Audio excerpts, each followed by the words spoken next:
Hello everyone and welcome to the Melbourne Traditionalist episode 60.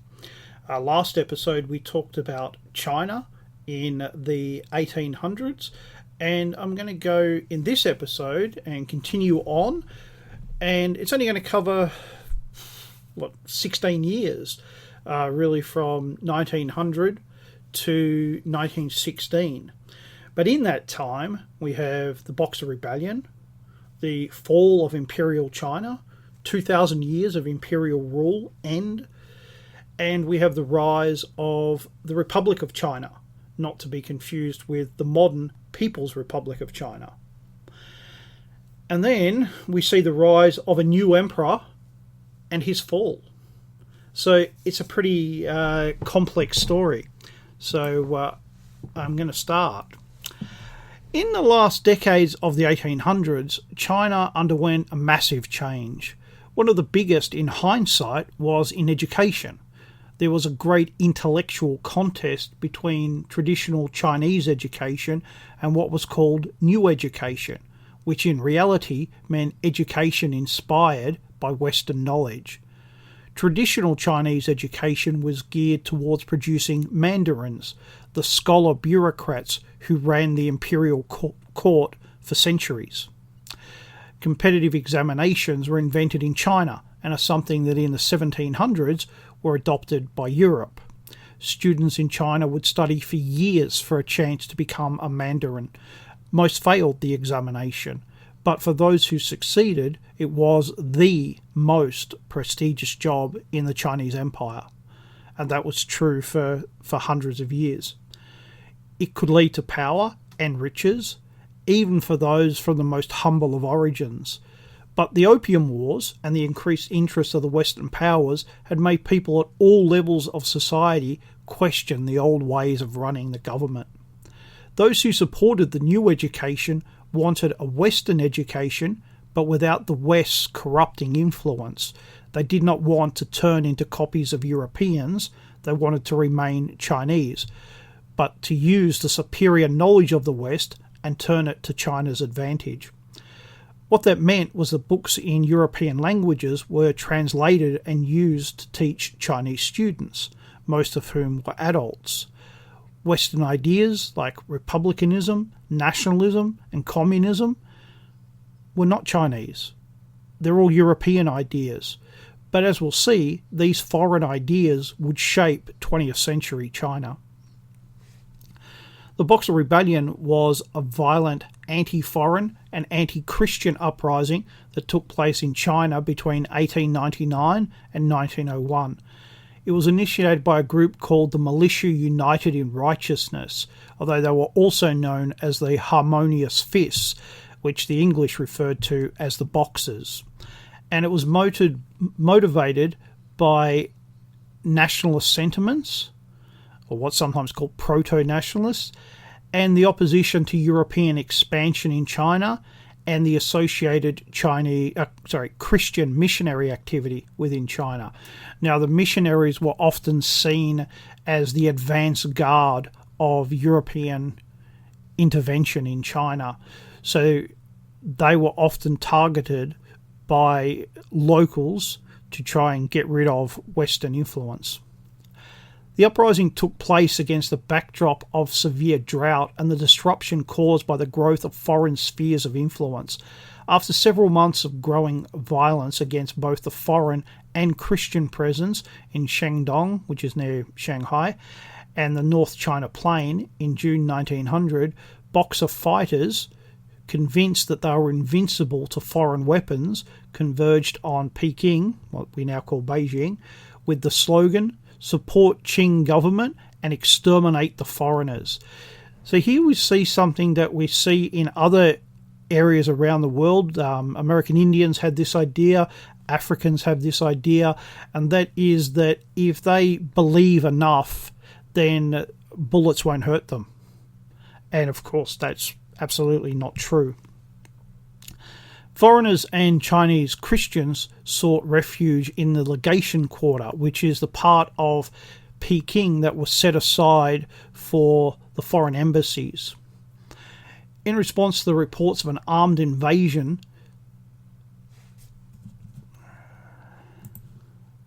the Chinese Empress Dowager supported the Boxers, and she issued an imperial decree declaring war on the foreign powers. So she declared war basically on the whole world. Now, the Empress Dowager means that it's the emperor's mother. But in reality, she was actually in charge. She made the decisions. He was still young at this time. Diplomats, foreign civilians and soldiers, as well as Chinese civilians, went to the legation quarter and were placed under siege by the Imperial Army of China and the Boxers for 55 days. Chinese officialdom was split between those supporting the Boxers and those favouring conciliation. The supreme commander of the Chinese forces, the Manchu General Ronglu, later claimed that he acted to protect the besieged foreigners. So basically, he's got his army around the legations. He's firing cannons into them and rifles, launching assaults against the legations. But he says that he's there to protect them. But there is actually a mystery about the legation, and that is that they were really weak. There are about 400 soldiers who actually defended the legation, and if the Chinese had wanted, they could have overwhelmed them in hours if they'd been prepared to accept casualties. But they just didn't do it. And so maybe he was protecting them. Maybe. It's a possibility. Western countries set up what was called the Eight Nation Alliance, which was made up of Japan, Russia, the British Empire, France, the United States, Germany, Italy, and Austro-Hungary. The foreign armies were initially turned back, but brought about 20,000 armed troops to China. Most of them were Japanese, and they defeated the Imperial Army and captured Peking on August 14th, lifting the siege of the legations.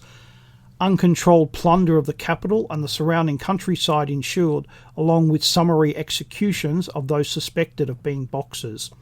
So summary execution is a term that you hear bandied about a lot, but most people get it wrong. A summary execution means an execution without a trial. But again, just as with the summer palaces in 1860, we see that again Peking is plundered. The Boxer Protocol of 7th of September 1901 provided for the execution of government officials who had supported the Boxers, provisions for foreign troops to be stationed in Peking, and 450 million taels of silver, which is approximately $10 billion today, and more than the government's annual tax revenue, to be paid as indemnity over the course of the next 39 years to the 8 nations involved. So between 1901 and 1940, that $10 billion was to be paid. The Empress Dowager then sponsored a series of institutional and financial changes to attempt to save the dynasty by reforming it. In 1908, the United States government asked for its portion to go towards education in China, and a university was actually built in Peking with this money. By 1927, nearly all of that money was either being spent in China or in foreign countries to support Chinese infrastructure. So, for example, Belgium received a portion of the money, and their money was spent in Belgium, but always on railway equipment that went to China. Now, on a side note, if you want to watch a movie on the siege of the legations, you can watch the 1964 movie 55 Days in Peking. Now, strangely, it renames historical characters, but it does give a good insight into the siege. I will point out, however, that while there are no interracial relationships shown in the movie, it makes its position that it supports interracial relationships quite clear. So even in 1964, the pause was on. You may have heard of Von Trapp from the movie The Sound of Music. He was a real man. He was a naval officer in the Austro-Hungarian Navy. During World War One, he was Austro-Hungary's top U-boat ace, but he was also involved in the Boxer Rebellion, where he was decorated. And the Boxer Rebellion was also Australia's first military involvement in Asia. In 1900, Australia was involved in South Africa in the Boer War, so instead of sending soldiers, we sent sailors. We didn't become federated until the following year, so colonial forces from South Australia and Victoria went. In fact, South Australia sent its entire navy, HMCS Protector. Yes, one ship. The other sailors were organised into a naval brigade and served ashore as garrison troops, including in Peking. After the war, the Imperial Chinese government tried to reform the imperial government and did things such as draft a constitution in 1906, the very first in Chinese history. It established provincial legislatures in 1909 and made a preparation for electing a national parliament in 1910. However, many of these measures were opposed by conservatives in the imperial court, and many reformers were either imprisoned or executed outright. The failure of the imperial court to enact such political liberalisation and modernisation caused the reformers to take the road of revolution. There were many revolutionary groups, but the most organised one was founded by Sun Yat-sen, a Republican and an anti-Qing activist who became increasingly popular among overseas Chinese and Chinese students abroad, especially in Japan. In 1905, Sun founded the Chongmenghu in Tokyo with other leading Chinese revolutionary figures. This movement, generously supported by overseas Chinese funds, also gains political support with regional military officers and some of the reformers who had fled. Sun's political philosophy was conceptualized in 1897, first enunciated in Tokyo in 1905 and modified through the early 1920s. It centered on what was called the three principles of the people: nationalism, democracy, and people's livelihood. The principle of nationalism called for overthrowing the Manchu dynasty and ending foreign control over China. The second principle, democracy, was used to describe Sun's goal of a popularly elected republican form of government. People's livelihood, also referred to as socialism, was aimed at helping the common people through regulation of the ownership of the means of production and land.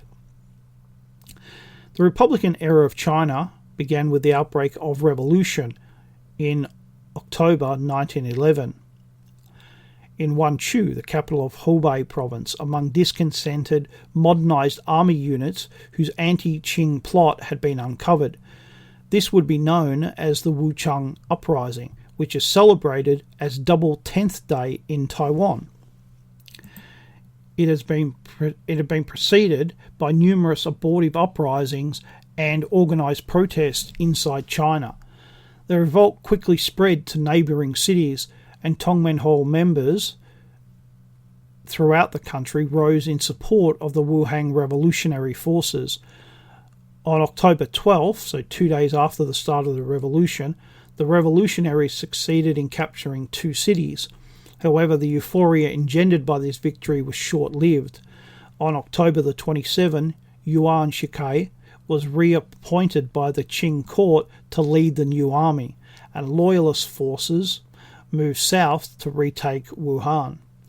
After heavy fighting in November, the outmanned and outgunned revolutionary army was driven out of its captured cities and retreated to Wangchang, south of the Yangtze, where the rebellion had started.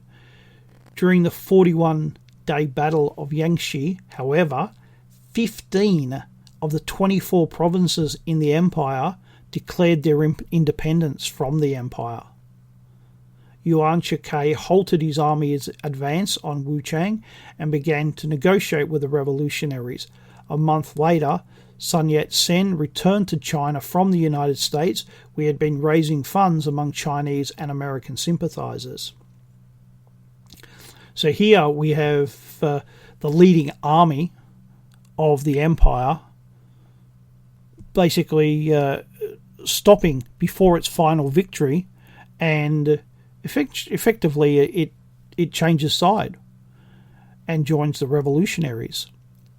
On January 1st, 1912, delegates from the independent provinces elected Sun Yat-sen as the first provisional president of the Republic of China. Yuan Shikai, the general of the Imperial Army, agreed to accept the Republic and forced the last emperor of China to abdicate on February the 12th. The emperor was allowed to continue living in the Forbidden City. However, the Republic of China officially succeeded the Qing dynasty. So here we have the end of 2,000 years of imperial rule and the beginnings of a republic in China.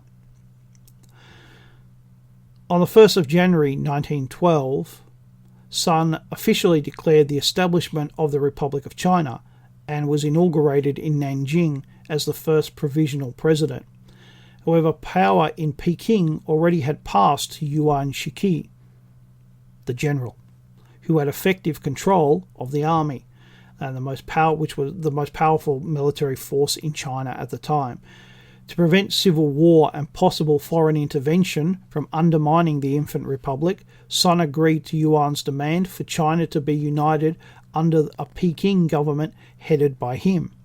On March 10th in Peking, Yuan Shikai was sworn in as the second provisional president of the Republic of China. So this gives you an idea of just how unstable the Republic is going to be.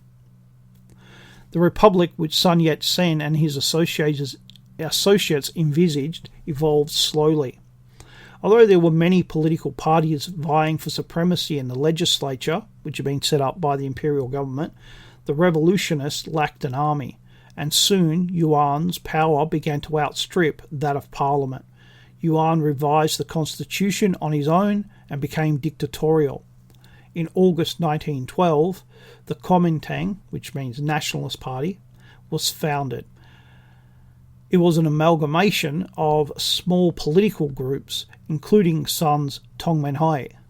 In the national elections held in February 1913 for the new bicameral parliament, Song campaigned against the Yuan administration, whose representation at the time was largely by the Republican Party. Song was an able campaigner, and the Kuomintang won a majority of seats. Song was assassinated in March.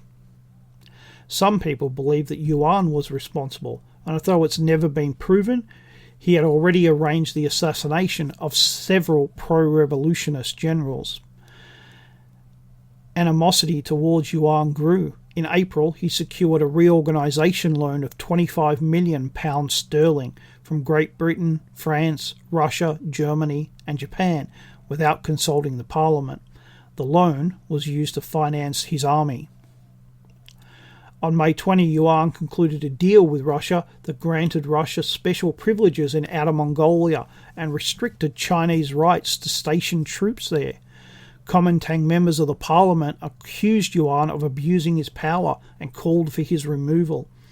On the other hand, the Progressive Party, which was composed of constitutional monarchists and supported Yuan, accused the Kuomintang of fomenting an insurrection.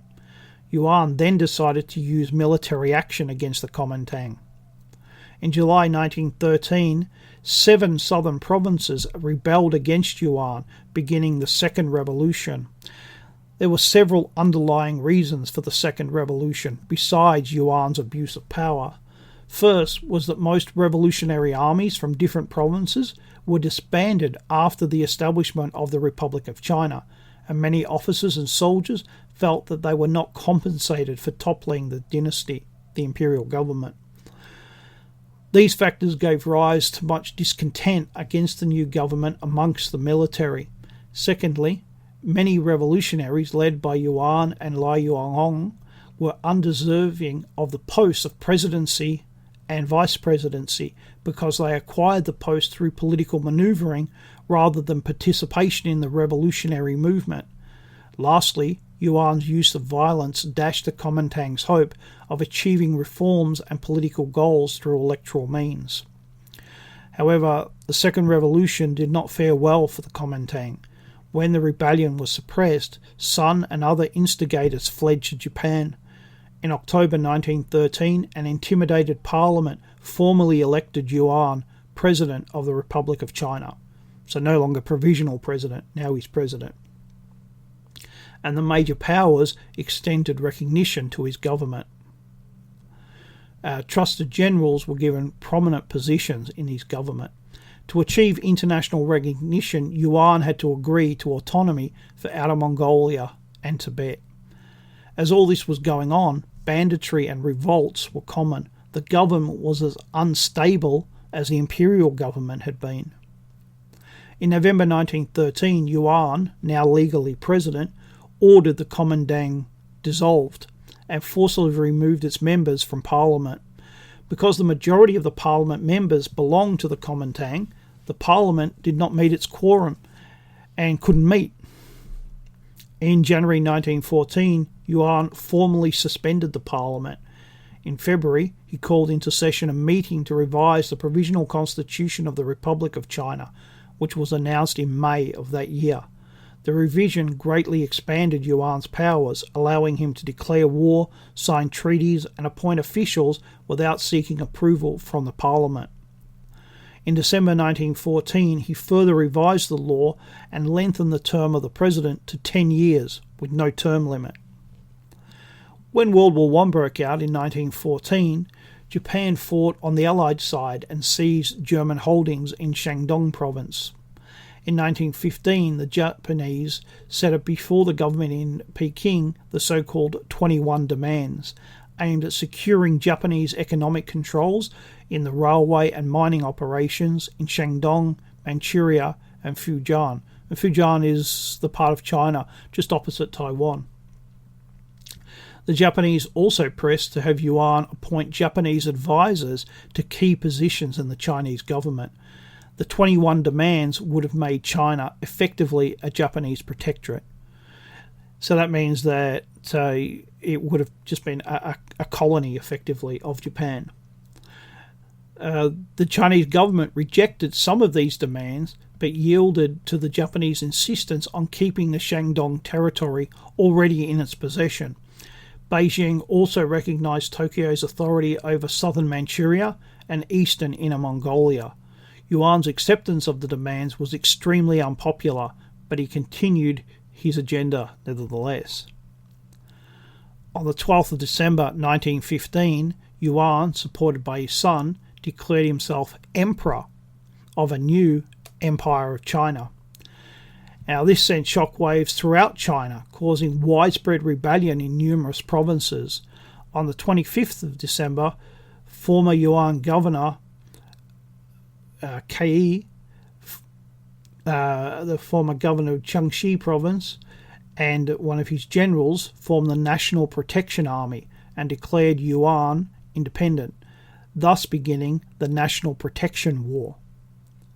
Yuan's declaration of independence also encouraged other southern provinces to declare theirs. Yuan's generals, who were already wary of his imperial coronation, did not put up an aggressive campaign. On the 26th of March 1916, Yuan formally repudiated the monarchy and stepped down as the first and last emperor of his dynasty. He died, conveniently, on the 6th of June of that year. The vice president assumed the presidency and appointed a general as his premier. Yuan's ambitions finally ended with the return of the Republican government. Well, as you can tell, that's it's quite a lot's going on, and that's a very surface level talk about what's really going on.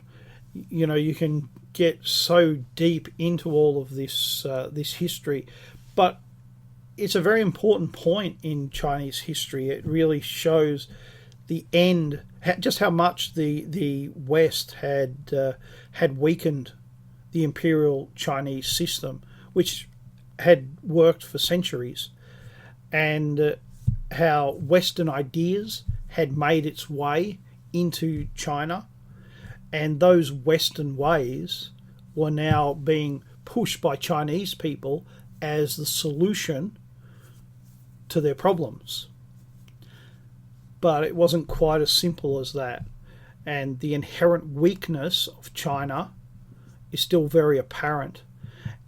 And the real problem is that no one has legitimate power.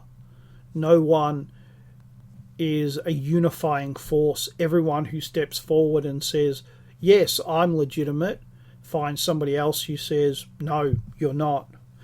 And this happens to the imperial government. It then happens to the Republican government. It happens to the self-proclaimed emperor, who's emperor for less than a year. And now it leads into what is famously known as the period of the warlords. So hopefully next week that will be what we continue with. Now, if you find these interesting and you'd like to support my work on the channel, you can go to Subscribestar and sign up for as little as $1 a month. And everything's very graciously accepted. All right, everyone. Thank you for that. And hopefully I'll be back next week. Bye-bye.